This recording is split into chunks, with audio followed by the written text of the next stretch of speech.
السلام علیکم ورحمۃ اللہ وبرکاتہ۔ سوال یہ پوچھا گیا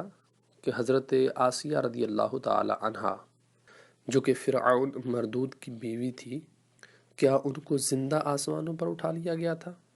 تو اس حوالے سے گزارش یہ ہے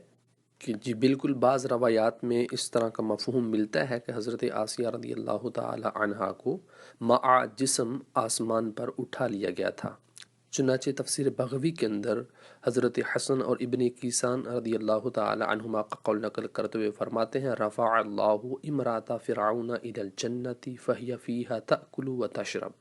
یعنی اللہ تبارک و تعالی نے فرعون کی بیوی حضرت آسیہ کو جنت کی طرف اٹھا لیا اور اب وہاں وہ کھا اور پی رہی ہیں۔ البتہ یہ روایات بھی موجود ہیں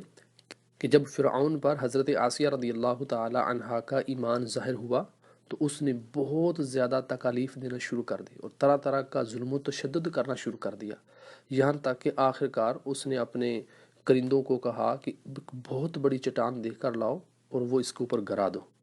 تو جب وہ چٹان حضرت آسیہ رضی اللہ تعالی عنہا کے اوپر گرائی جا رہی تھی، گرانے سے پہلے آپ نے آسمان کی طرف نگاہ اٹھا کر دیکھا تو وہاں پر آپ نے سفید موتیوں والا جنت کا گھر بنا ہوا دیکھا،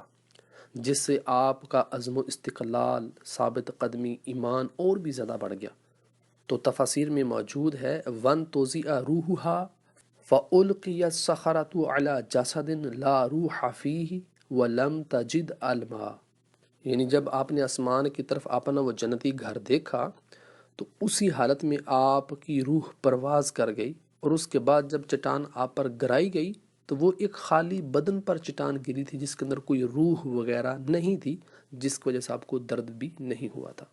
ھذا ما ظہر علی واللہ ورسولہ اعلم بالصواب۔